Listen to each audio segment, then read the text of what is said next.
Olá, pessoal. Nós estamos agora na nossa segunda aula e hoje nós vamos discutir o histórico da educação profissional e as políticas públicas para esse tipo de educação. Vamos dividir esse vídeo em dois vídeos, porque senão eu acho que ele vai ficar muito longo, tá? Então, primeiro vamos tratar somente do histórico da educação profissional no nosso país. Para falar sobre esse histórico, especificamente da educação profissional, nós precisamos contextualizar primeiro a educação. Obviamente, vocês já tiveram aí aulas que, né, em outras disciplinas, que trataram da história da educação no Brasil, né? Com certeza viram que durante mais de 200 anos foram os jesuítas que ficaram exclusivamente com a responsabilidade de educar no Brasil, né? E eles só foram expulsos, né, pelo Marquês de Pombal depois de 200 anos já estabelecidos. Eles vieram para cá praticamente junto com os portugueses, né? Então, os portugueses chegando em cerca de 1540, né, porque é óbvio que os primeiros vieram em 1500, mas para estabelecer, mesmo aqui no Brasil, em torno de 1530, 1540, e aí os jesuítas já vieram também, já se instalaram e já foram catequizando e foram responsáveis pela educação no país, né?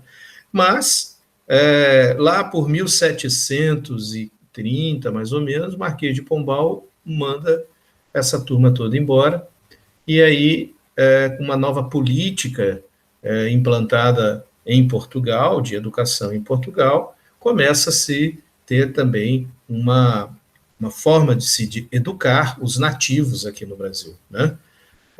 Os até então chamados de brasileiros nativos, tá certo? Bom, os portugueses brasileiros, né, também, né, porque nós pertencíamos a Portugal. Mas esse tipo de educação ficou restrito a primário, é só ler e escrever, basicamente, né? Um pouco de secundário, mas jamais colocaria a educação algum tipo de caráter mais específico na educação, né? Mais formador, porque isso poderia representar uma possibilidade da colônia se separar da metrópole, porque os portugueses viam o Brasil como uma terra muito rica. Então, aqui aquilo que plantava, nascia, né? Minerais de todo tipo, quer dizer, as riquezas naturais do país já eram muito grandes, então o seu povo não podia se educar com qualidade, porque senão iriam simplesmente se tornar uma nação independente. Então, Portugal tinha essa preocupação. Acontece que, lá em 1808, os portugueses vieram para cá, né? A coroa portuguesa se instala no Brasil, fugindo lá de Napoleão e tudo mais. E quando eles vêm para cá, traz seus filhos e precisavam educar os seus filhos. Então, aí, a partir da vinda da colônia, da corte para a colônia, então já começou a falar, peraí, agora precisamos construir escolas decentes, inclusive escolas superiores, né? Então, a partir de 1808, é instalado aqui, né, no Brasil, as primeiras escolas, né, já para formação, para preparação para ingresso em curso superior, tá? Então, o curso, o ensino superior é criado, né, com a vinda dos portugueses para cá, tá? E aí, nesse caminho, se cria também o que se chamou de ensino de ofícios, né? Então, vamos ensinar algumas formas de trabalho. Então, uma sapataria, uma padaria, né? Além de ler e escrever e fazer contas, que estava a cargo do ensino primário, o ensino secundário se encarregava para a preparação para o curso superior, né? E aí, esse curso superior, nessa época, se limitava a medicina, agricultura e artes militares, tá? Mas pelo menos já existia alguma coisa de curso superior. Muito bem.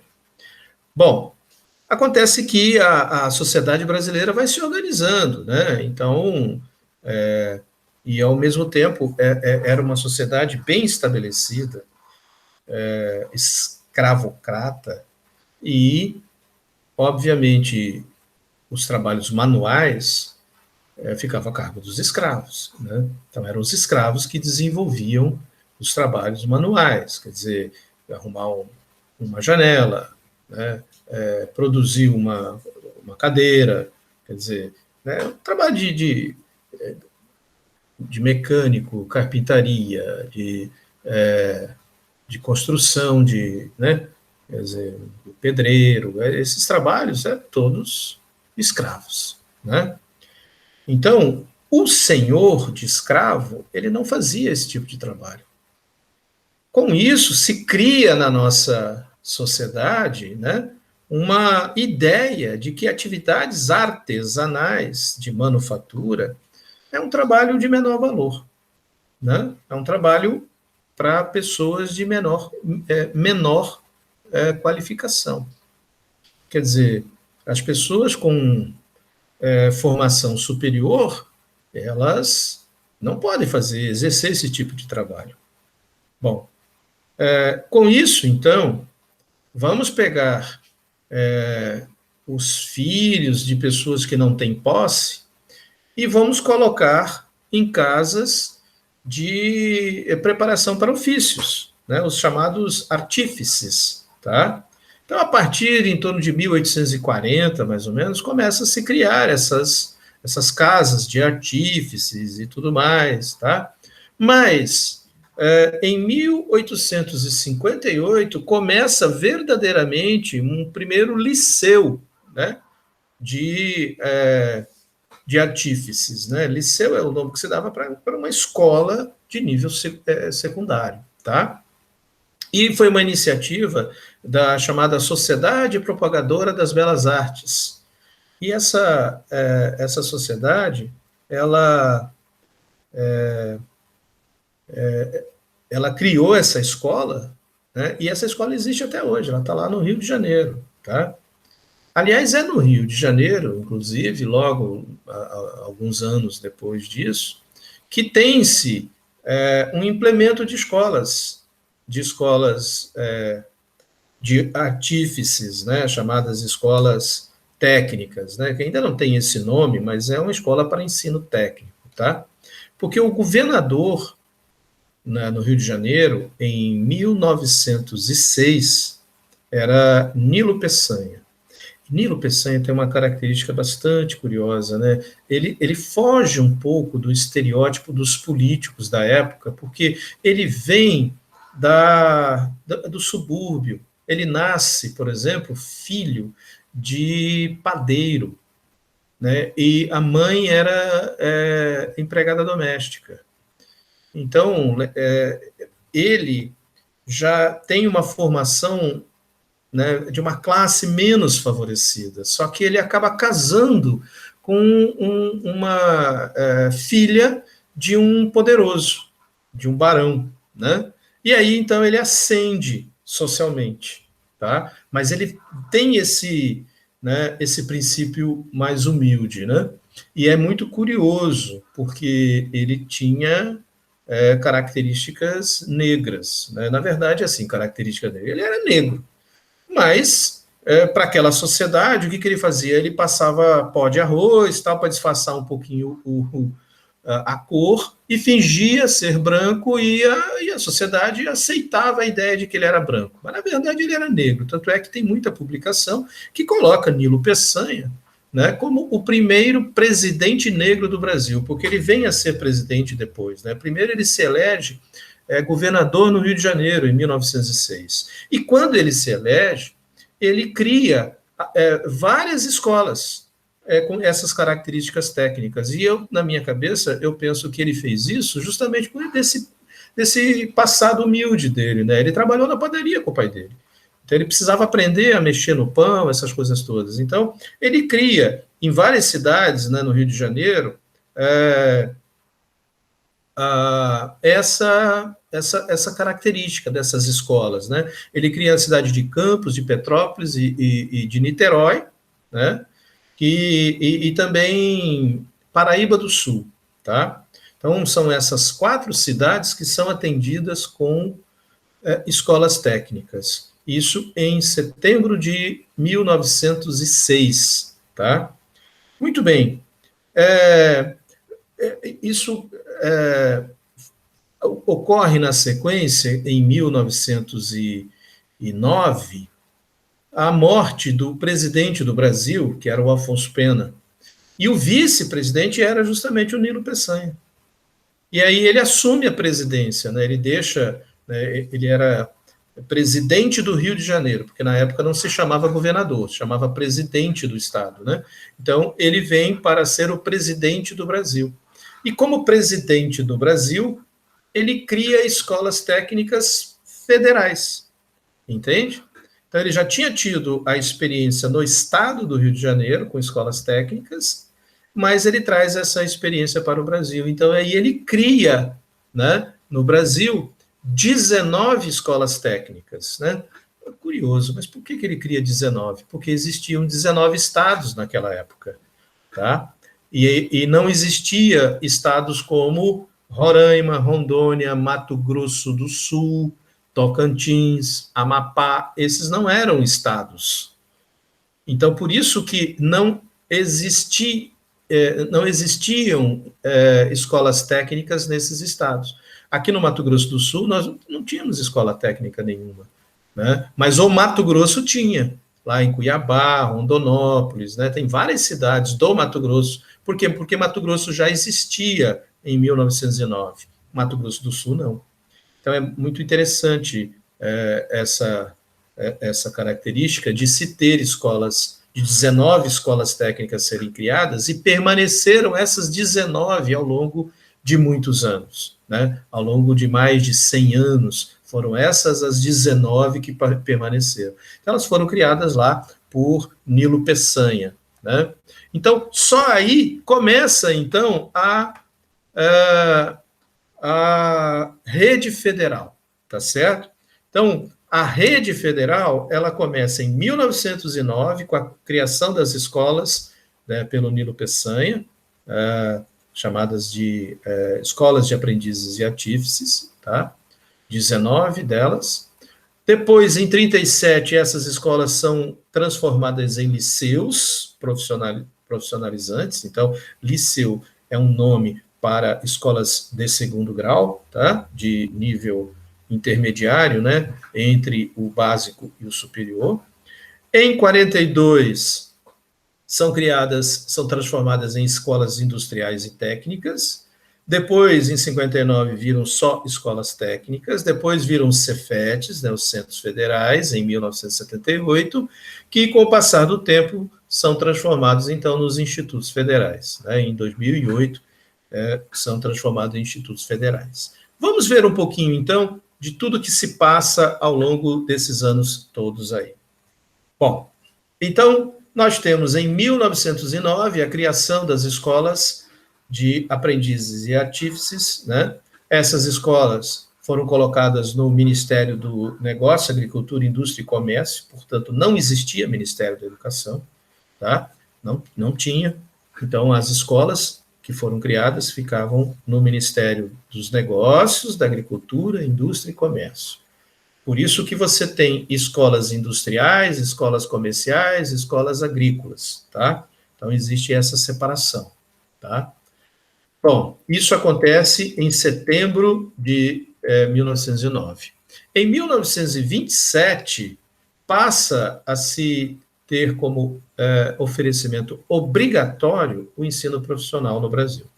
Só que é interessante, né? Você tem essa lei, que é chamada de Lei Fidelis Reis, obrigando o ensino profissionalizante, né, o ensino profissional, mas não é responsabilidade do Estado ofertar, né? É responsabilidade da empresa ofertar, entendeu? Então, se você tem lá uma indústria, né, essa indústria, por exemplo, é uma indústria de banha, essa indústria tem que ofertar o preparo de quem vai trabalhar na banha. Tá? Então, ela tem que dar o jeito de preparar os seus trabalhadores. Tá? Então, é responsabilidade da indústria, não é do governo. Muito bem.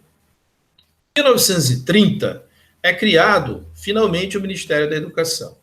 Mas ele é junto com o da Saúde. Então, é Ministério da Educação e Saúde. Tá? E passa, então, esse ministério a supervisionar as escolas. Então, olha só como a educação no nosso país é muito recente. Né? Você tem a criação do Ministério da Educação só em 1930, enquanto que você tem países que em 1200 já tinham universidades. Olha que coisa absurda. Mas, de qualquer forma, é nesse momento que as escolas, então, são postas no Ministério da Educação e se cria lá dentro uma inspetoria para o ensino profissional técnico. Então, é como se fosse uma secretaria dentro daquele ministério, né, para tratar especificamente da educação, do ensino profissional, não é nem educação, ensino profissional. Bom, em 37 nós temos uma Constituição, né, uma nova Constituição, e essa Constituição, então, prevê pela primeira vez o ensino técnico. Então, é a primeira vez que aparece isso na Constituição do Brasil. O Brasil já tinha tido outras constituições em que não era citado a educação, o ensino técnico, o ensino profissional, o ensino industrial. Então, na Constituição de 37, isso já é citado. Tá? E lá se coloca, então, né, a transformação dessas escolas de aprendizes e artífices, que foram criadas em 1909 pelo Nilo Peçanha, são transformadas em liceus. Né? Então, o liceu já é um grau a mais, já não é uma escola, né? já tem uma característica técnica mais encorpada, tá certo? Muito bem. Aí, a partir em 41, você tem uma grande reforma no Brasil, né, chamada Reforma Capanema, que vocês já devem ter visto, inclusive, nas aulas de História da Educação, e remodela todo o ensino do Brasil, e alguns pontos aí são importantes observar. Tá? É que o ensino técnico passa a ser considerado um ensino de nível médio, que até então tinha uma mistura disso, né? Ele tem um curso técnico, mas ele é o quê? Ele é superior, ele é fundamental, o que ele é? Né? Bom, passa então a ser agora, ele é regularizado como o ensino médio. Muito bem. Mas para entrar nas escolas, tem que fazer um exame de admissão, né? Então é um pequeno vestibular, tá certo? Antigamente não chamava vestibular, chamava exame de admissão.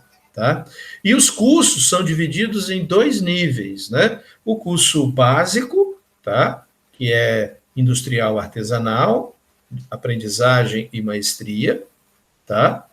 Então, depende da sua área, né? Depende da área. Observe que nós estamos no ano de 1941, o Brasil começa a se industrializar aí, com um acordo em função da Segunda Guerra Mundial, se instala no Brasil a companhia siderúrgica, né? Começa a negociação nesse sentido, ainda não está instalada, mas já começam as negociações nesse sentido. E aí, então, já começam a ter essa preocupação de preparar profissionais para a indústria, para o artesanato, né? E o curso técnico industrial, né, de 2º grau. Tá? Então, você tem os básicos e o de 2º grau, que é o curso técnico. Tá? Você tem básico industrial e técnico industrial. Muito bem. Aí, na sequência, nós vamos ter, então, que em 1942, as escolas, né, os liceus, são transformados em escolas industriais. Tá? E aí ele passa a formar apenas profissionais de nível secundário. Então, deixa de ser escola de nível básico e passa a ser escolas de nível secundário. Então, logo depois, tem essa pequena modificação, tá? E você passa a ter escolas de nível secundário. O Brasil entra, portanto, em 44 na guerra, finalmente a indústria, o acordo é fechado, né? O governo Vargas consegue convencer os americanos a mandar para cá uma siderúrgica, e aí se instala no Brasil, então, a Companhia Siderúrgica Nacional, né? A CSN, que hoje está ainda no Brasil, faz parte da Vale e tal, tá? Ela ainda existe, mas mudou de nome, obviamente, foi privatizada, mas foi quem trouxe, foi o governo Vargas, né? Foi um acordo, inclusive, para que o Brasil entrasse na guerra, né, com a Força Expedicionária Brasileira em 1944. Muito bem. Isso impulsiona a industrialização no Brasil, obviamente, você vai ter aí uma porção de mudanças na nossa sociedade, né? Em seguida vem o governo de JK e a economia muda completamente, né? Então é nesse momento que a gente precisa formar profissionais técnicos com preparo, né? Você tem, por exemplo, a indústria siderúrgica se instalou, nós podemos trazer a indústria automobilística para cá, e é o que começa a ocorrer, né? Aí então essas escolas técnicas são transformadas em técnicas federais e passam a ter autonomia. E isso é muito interessante, porque aí elas podem desenvolver elas próprias como seria o seu ensino, a maneira como elas deverão ensinar, porque até então elas tinham que repetir aquilo que o Estado determinava. Agora não. Agora ela tem uma autonomia didática e de gestão, que é outro ponto importante. Elas vão administrar o seu dinheiro. Então, elas recebem o dinheiro e vão fazer com o seu dinheiro aquilo que achar que é melhor. Então, se eu quero levantar aqui um prédio para um laboratório, eu posso fazer, porque eu tenho autonomia para isso. Tá? Coisa que antigamente não era possível, porque não tinha essa autonomia. Eu preciso de um laboratório, eu tenho que escrever lá um memorando, solicitando. Imagina como é que é o processo para trazer esse laboratório. Agora não, agora é decidido dentro da própria escola. Bom, em 61, o ensino profissional é transformado, é equiparado ao ensino superior acadêmico. E aí você passa a ter um problema sério, tá? Por quê? Porque você coloca o ensino técnico igual ao superior, né? Mas você não dá, no ensino técnico, você não dá o mesmo preparo em ciências e em outras áreas que você tem nos cursos superiores. Então, passa a existir aí o que a gente chama de um paradoxo, né? Eu sou formado no curso, eu tenho um curso superior, mas eu não tenho preparo para isso, né? Aí nós temos, a partir, então, de 67, já com o período militar, né? A transformação das escolas técnicas federais, que são transformadas, são colocadas dentro do Ministério da Educação e Cultura, primeiro, né? A agricultura sai, né? E passa a ser e passa a ter separado a agricultura, a saúde e a educação. E algumas escolas vão para o Ministério da Agricultura, por exemplo, as chamadas fazendas modelos que existiam. Mas essas fazendas modelos são transformadas em escolas agrícolas, tá? Elas saem da agricultura e vão para a educação.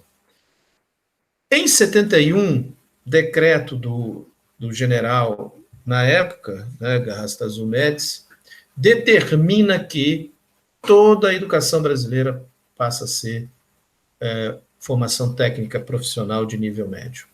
Toda. É compulsório. Tá? E aí se cria um grande problema, né? É um outro paradigma que se estabelece aí para... Por quê?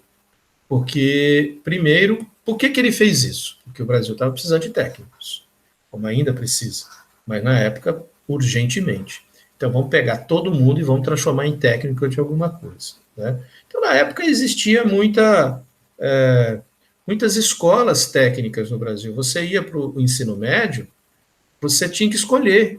Você ia fazer patologia clínica. Eu, por exemplo, fiz patologia clínica, tá? Não foi em 71, mas na minha época era assim, tá?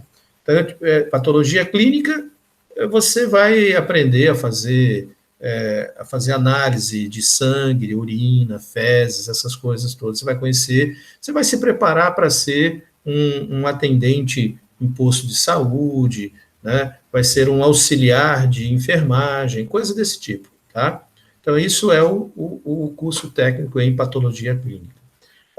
Eletrônica, porque daí você poderia consertar uma TV, um rádio, você poderia saber como é que funciona lá, né, uma geladeira, essas coisas todas. Tá? Você tinha lá o eletrônica, né? Você podia fazer eletrônica, curso técnico de eletrônica.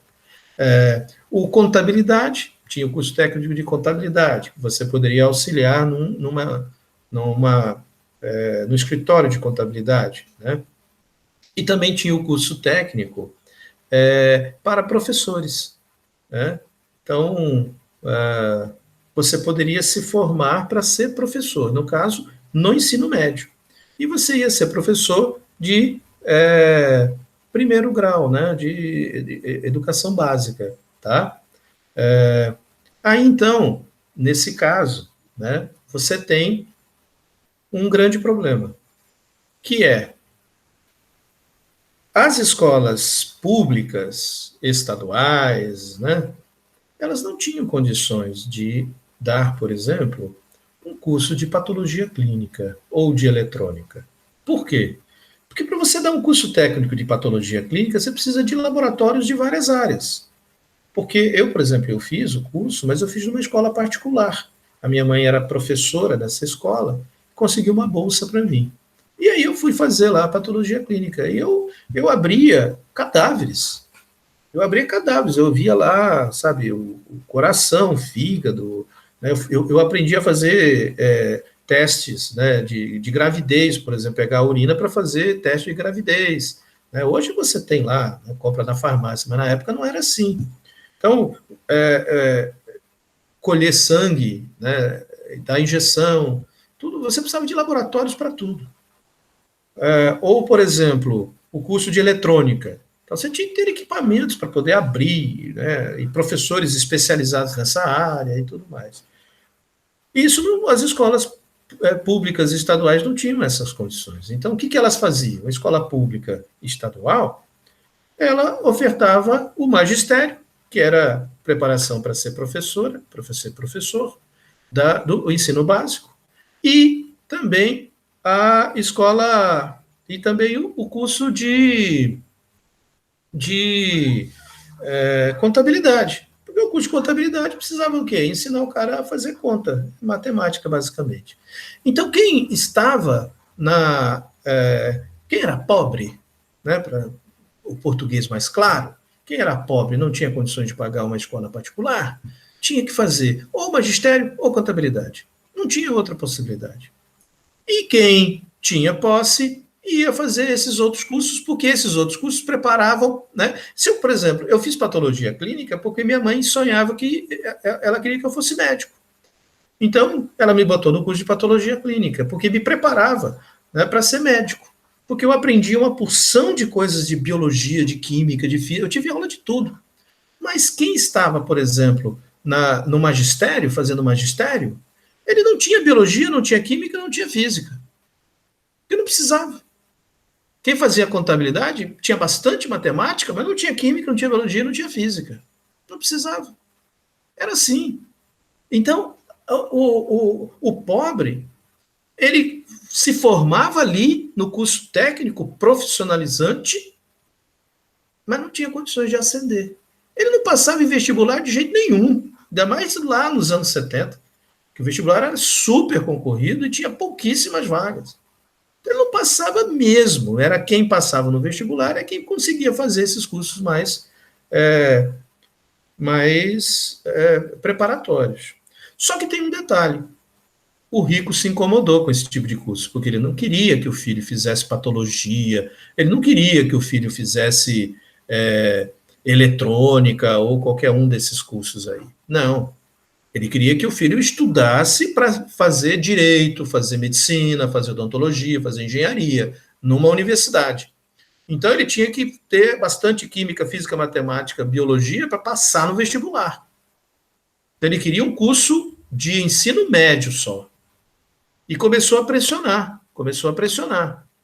Então, essa lei aqui, de 71, ela sobrevive muito pouco, porque o governo militar sofre muita pressão dos poderosos, tá? Então, em 78, já praticamente já nem existia mais, já foi em 77 que houve a transformação, tá? Já não era mais obrigatório, mas as escolas estaduais permanecem. As escolas estaduais permanecem ofertando só magistério e contabilidade. Elas vão fazer isso até próximo dos anos 90.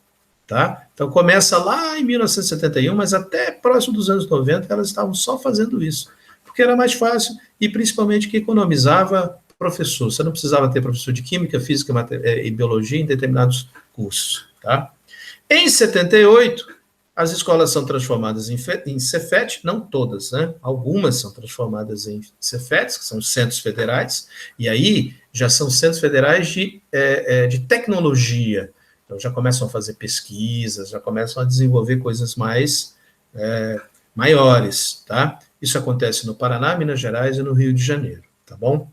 Entre 1980 e 1990, portanto, tem uma grande transformação na nossa sociedade, no mundo todo, né? Passa a existir uma economia global e tudo mais, né? Então, muitas transformações, e junto com essas transformações, também a educação, obviamente, passa a se transformar também, né? E aí, em 1994, se institui o Sistema Nacional de Educação, transformando gradativamente todas as escolas, tanto as escolas técnicas como as escolas agrícolas, em Cefetes. Então, tudo passa a existir a partir de 94. Então, todas as escolas que existiam, né, federais, né, que atendiam a educação profissional, são voltadas agora para os centros federais, né? São transformadas em centros federais. Isso é muito importante, existe uma diferença muito grande aí, porque os centros federais pensam também na pesquisa, né? Se envolvem na pesquisa, tá? Aí, então, ocorre uma expansão na oferta da educação profissional, tá? Sempre em parceria, obviamente, com os municípios e tudo mais, tá? E nós vamos ter, então, em 1996, finalmente, a nossa lei, né? A lei de educação, chamada Lei de Diretrizes e Bases. Então, observe quanto que demorou essa lei, porque a Constituição foi em 88, né? E em 96, quer dizer, 8 anos depois da Constituição, que a lei é promulgada. Em 88, na Constituição, essa lei foi muito discutida, muito discutida. E não houve consenso. Existia uma parte do Congresso que queria uma determinada forma, existia uma parte do Congresso que queria uma outra, quer dizer, uma briga que se perpetua no nosso país entre movimentos liberais, né, que são chamados movimentos de direita, né, o liberalismo é o chamado liberalismo econômico, tá? Então, a economia que dita as normas, e os movimentos sociais, que são comumente classificados de esquerda, né? Eu acho, tanto você classificar de direitos liberais como os sociais de esquerda, eu acho isso uma confusão, né? Não tem nada a ver, mas é assim que se estabelece as coisas. Então, esses movimentos sociais não se entenderam com os movimentos liberais e a nossa Constituição ficou sem a lei de educação. Essa lei de educação só consegue ser promulgada em 96, e aí vira ali uma colchinha de retalho, um pouquinho disso, um pouquinho daquilo e tudo mais, e aí você tem, então, finalmente a LDB. E dentro da LDB tem um capítulo de educação profissional, finalmente, tá? Então, ali na LDB é onde a gente busca a base do que hoje a gente faz em educação profissional. Em 1997 tem um problema aí, tá? se regulamenta a educação profissional no Brasil, mas nesse regulamento, nesse decreto de 2208, se cria aí um pequeno problema, podemos assim dizer, porque se determina que a educação profissional, as matrículas em educação profissional precisam ser exclusivas dentro de uma instituição. E essa instituição só pode ofertar a educação profissional. Então, não pode ofertar, por exemplo, a educação básica. Não pode ter as duas coisas. Então, isso é um impedimento, inclusive, para os próprios Cefetes. Os Cefetes passam a ter um pequeno problema. Ocorre uma grande expansão na educação profissional, mas, basicamente, na parte técnica da educação profissional, mas não na formação como um todo. Tá? Então, em 99, se retoma as transformações das escolas técnicas em Cefet, mas em 2004 você tem um novo decreto, o decreto 5.154. Esse decreto consegue, primeiro, ele acaba com aquele decreto de 97, né, e ele permite a integração do ensino técnico com o básico, né, com o médio. Então, para a gente entender, antes do decreto 5.154, nenhuma escola podia ofertar ensino técnico e médio ao mesmo tempo. Como, por exemplo, o Instituto, o IFMS, faz.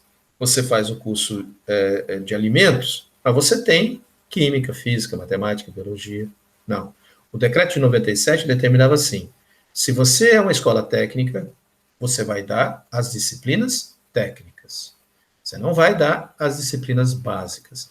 Então, o estudante tem que fazer o curso básico numa escola e o curso técnico em outra. Ou seja, em 97, você está beneficiando quem só oferta a parte técnica. E quem será que só oferta a parte técnica, né? A gente tem que pensar um pouco sobre isso. Primeiro vou deixar isso aí no ar para vocês pensarem um pouco. Só que em 2004 a gente muda isso.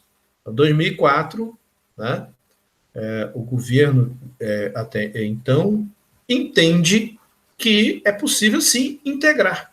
Olha só, a palavra integração começa a surgir aqui. Curso técnico integrado é permitido a partir desse decreto de 2004. E em 2005 você tem uma lei que expande, né, a oferta de educação profissional, preferencialmente em parceria com estados, municípios e tudo mais, tá? São construídas 60 novas unidades de ensino pelo governo federal, tá? O Cefet do Paraná se transforma numa universidade, até hoje existe, né, chamada Universidade Tecnológica Federal do Paraná. Em 2006, você tem a criação do Catálogo Nacional de Cursos, que é um catálogo em que mostra quais são os cursos que podem ser oferecidos. Esse catálogo ele é renovado de tempos em tempos. Tá? A partir de 2007, ocorre mais expansões, né, de cursos técnicos, então é lançada a segunda fase, tá? E onde são construídos 354 unidades, tá?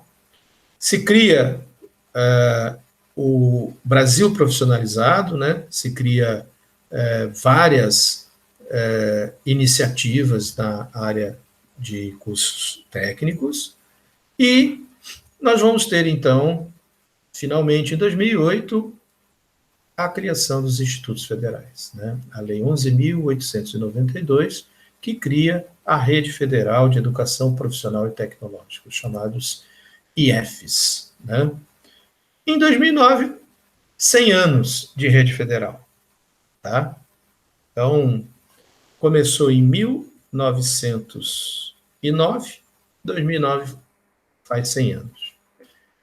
Até 2010, 214 unidades são entregues, conforme nós já vimos. De 2011 a 2014, outras 208. E em 2016, 644 unidades ativas. Então, aí nós temos um histórico da educação profissional técnica federal no nosso país. Ok? Vamos encerrar por aqui o nosso vídeo, tá? E na sequência, então, nós vamos colocar aí um segundo vídeo, aonde vamos apresentar também, né, as leis e aquilo que organiza a educação profissional. Ok? Valeu, pessoal.